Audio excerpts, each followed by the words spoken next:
Dahulu kala, seorang raja dan ratu yang baik hati tinggal di istana kerajaan mereka yang indah. Mereka sangat bahagia bersama. Suatu hari, ratu sedang menjahit di dekat jendela. Dia berharap dan membayangkan memiliki seorang bayi perempuan. Suatu hari, ratu sedang menjahit di dekat jendela. Dia berharap dan membayangkan memiliki seorang bayi perempuan. Dengan jarum, dia tidak sengaja menusuk jarinya, dan darah menetes ke sapu tangan putih. Ratu kemudian membayangkan putrinya memiliki kulit seputih salju, bibir semerah darah, dan rambut sehitam arang. Beberapa minggu kemudian, ratu memberitahu raja bahwa dia sedang mengandung bayi. Seperti dirinya, raja sangat gembira dan mereka memeluk dengan kabar baik itu. Waktunya tiba dan ratu melahirkan seorang bayi perempuan yang cantik. Seperti yang diinginkan ratu, bayi itu memiliki kulit seputih salju, bibir semerah darah, dan rambut sehitam arang. Ratu membawa bayi perempuan mereka kepada raja. Dia sangat senang. Ketika dia melihat kulitnya yang seputih salju, bibirnya yang semerah mawar, dan rambutnya yang sehitam arang, dia menyarankan agar mereka menamainya Putri Salju, yang langsung disetujui oleh ratu. Beberapa minggu kemudian, ratu yang cantik itu meninggal dunia secara tak terduga. Raja dan Putri Salju berduka dan sangat merindukan ratu. Setahun atau lebih kemudian, raja menikahi wanita lain sebagai ratunya. Dia sangat cantik, segera menjadi jelas bagi raja bahwa ratu barunya tidak terlalu peduli pada Putri Salju. Ratu itu sangat cantik, dia memiliki cermin ajaib yang sering dia lihat. Mirror ajaib di dinding, siapa yang paling cantik dari semuanya? Cermin itu menjawab memberitahunya bahwa dia sendirilah yang paling indah dari semuanya. Ratuku, engkaulah yang tercantik di sini sesungguhnya. Kecantikan terindah ada padamu. Setiap hari ratu bertanya pada cermin dan mendapatkan jawaban bahwa dia adalah yang paling indah dari semuanya. Hingga suatu hari, cermin itu menjawab sebaliknya. Termasyur keindahanmu yang mulia. Namun, lihatlah seorang gadis cantik kulihat. Kain lusuh tak dapat menyembunyikan keambunannya yang lembut. Sayangnya, dia lebih cantik daripada engkau. Sang ratu meminta cermin untuk menyebutkan nama gadis itu, dan cermin menggambarkan bibirnya merah seperti mawar, rambutnya hitam seperti arang, kulitnya putih seperti salju. Sang ratu sangat marah, putri tirinya sendiri lebih cantik darinya. Ratu jahat mengatur agar seorang pemburu membawa Putri Salju ke hutan dan menghabiskannya, sehingga dia menghilang selamanya. Di taman kastil kerajaan, Putri Salju bernyanyi di sumur harapan. Seorang pangeran pengembara melihat dan mendengar nyanyiannya. Dia segera turun dari kudanya dan mendekatinya. Mereka bernyanyi bersama di sumur itu. Jelas ada keajaiban di antara mereka.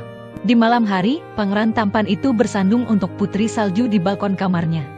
Ratu memberitahu Putri Salju bahwa dia telah mengatur agar dia pergi berlibur ke hutan.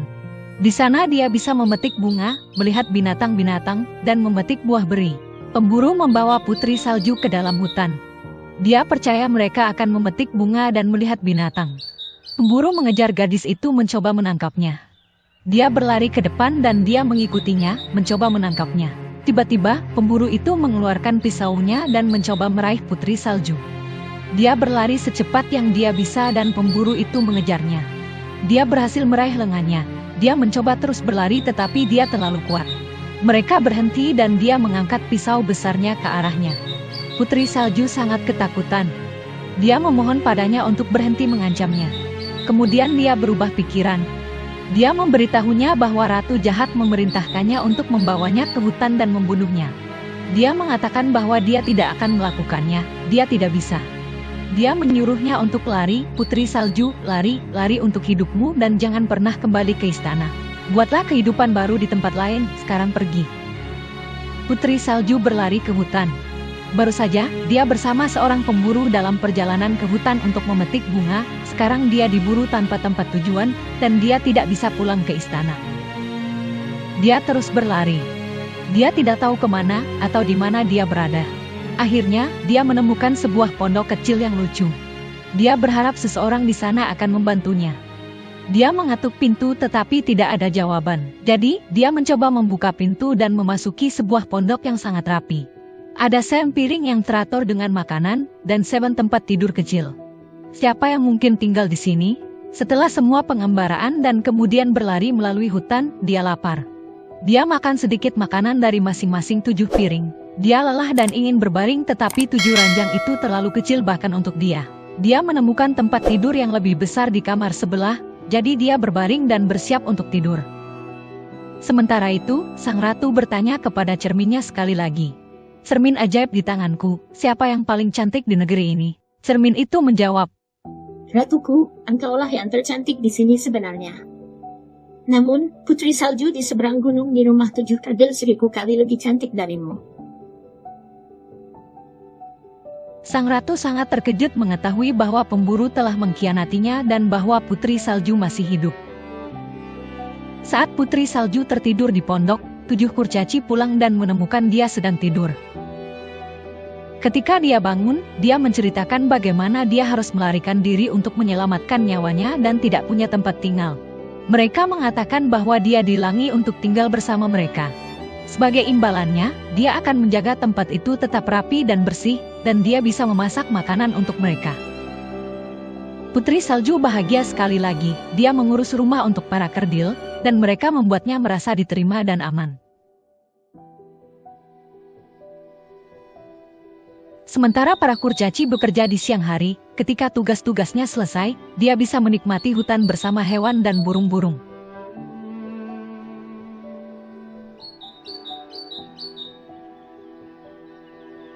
Ratu jahat itu bercermin lagi dan meminta untuk melihat putri salju. Pantulan cermin menunjukkan putri salju sedang bekerja di pondok. Dan kemudian menunjukkan dia menikmati alam di hutan. Ratu sangat marah. Pemburu itu seharusnya sudah mengurus putri salju sekali dan untuk selamanya. Sekarang dia tahu dia harus berurusan dengan putri salju sendiri. Ratu bercermin di cermin riasnya. Kemarahannya membuatnya terlihat kurang cantik, bahkan dia terlihat tidak menyenangkan. Dia bercermin di cermin lain di kamarnya dan melihat putri salju mengejaknya dengan tersenyum dan beruntung. Dengan sedikit riasan, Ratu menyamar menjadi seorang wanita tua. Dia mengucapkan mantra dan mengambil botol racunnya, lalu menuangkan racun ke setiap apel di dalam keranjang yang dibawanya. Seluruh keranjang apel terlihat lezat dan segar, tetapi masing-masing secara diam-diam telah diracuni. Dia meluangkan waktu untuk menyempurnakan suara wanita tuanya agar sesuai dengan penyamarannya. Dengan mengenakan penyamarannya, dia membawa keranjang apel dan pergi ke hutan. Akhirnya dia sampai di pondok milik 7 kurcaci. Dia hendak meletakkan keranjang dan beristirahat sejenak, tetapi kemudian putri salju muncul dan bertanya apakah dia bisa membantu wanita tua yang dilihatnya. Ratu mengatakan bahwa dia menjual apel segar yang dipetiknya di hutan dan ladang. Dia bertanya apakah para pria kecil itu ada di rumah. Putri salju memberitahunya bahwa mereka sedang bekerja dan tidak akan pulang sampai waktu makan malam. Sang ratu menjawab bahwa dia akan kembali nanti ketika para kurcaci kecil ada di rumah. Dia bertanya kepada putri salju, "Baiklah, mungkin kau ingin mencobanya." Putri salju menjawab, "Tawah, aku tidak bisa, aku tidak punya uang." Dan dia melanjutkan, "Aku mungkin akan membelinya nanti ketika para kurcaci membeli apel saat kau kembali." Mereka hendak melanjutkan urusan mereka dan kemudian sang ratu berkata, "Oh sayangku, kau boleh mendapatkan apel gratis, agar kau bisa memberi tahu teman-teman kurcacimu betapa anaknya apel ini dan mungkin mereka akan membeli beberapa dariku." Putri salju menjawab, "Wah, baik sekali Anda, dan apelnya terlihat sangat lezat. Jika Anda yakin tidak keberatan, terima kasih. Silakan sayangku, ambil apel dan gigitlah besar-besar, bagian terbaiknya ada di tengah." Putri salju menggigit bagian tengah apel. Tiba-tiba, dia merasa tidak enak badan dan pusing. Dia menggelengkan kepalanya dan menuju pondok. Ketika 7 kurcaci kembali ke rumah setelah bekerja seharian, mereka sedih menemukan putri salju terbaring di lantai dan tidak responsif. Sebuah apel tergeletak di sampingnya dengan beberapa gigitan. Mereka mencoba selama berjam-jam untuk membangunkan putri salju, tetapi pada akhirnya, mereka menyimpulkan bahwa dia telah meninggal dunia. Mereka sangat sedih. Jadi, mereka membuat peti mati untuknya dan meletaknya di dalamnya dengan bunga sebagai penghormatan kepada teman mereka yang telah hilang. Pangeran yang pernah bernyanyi dengan putri salju lewat dan melihat para kurcaci dan peti mati.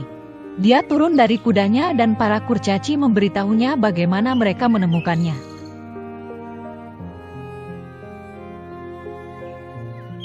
Sang pangeran sangat khawatir dan sedih.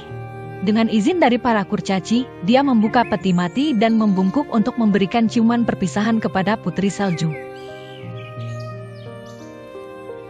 Saat dia menciumnya, matanya berkedip dan kemudian dia membuka matanya. Dia senang melihat pangeran tampan itu. Pangeran dan para kurcaci membantu Putri Salju untuk duduk. Dia menceritakan bagaimana dia telah diracuni oleh seorang wanita tua. Para kurcaci mengatakan kepadanya bahwa wanita itu mungkin adalah ratu jahat dari masa lalunya. Mereka bersumpah akan membalas dendam padanya. Pangeran menyatakan cintanya kepada Putri Salju, yang mengatakan kepadanya bahwa dia juga mencintainya. Pangeran memintanya untuk pergi bersamanya ke istana kerajaannya dan menjadi istrinya. Dia setuju untuk melakukannya dan menikahi pangeran tampan itu. Para kurcaci sedih melihatnya pergi tetapi setuju bahwa mereka memang ditakdirkan bersama dan mendoakan yang terbaik bagi mereka. Putri Salju setuju untuk sering mengunjungi para kurcaci, didampingi oleh pangeran untuk melindunginya. Pangeran dan Putri Salju menaiki kudanya dan berkuda melalui hutan menuju istananya.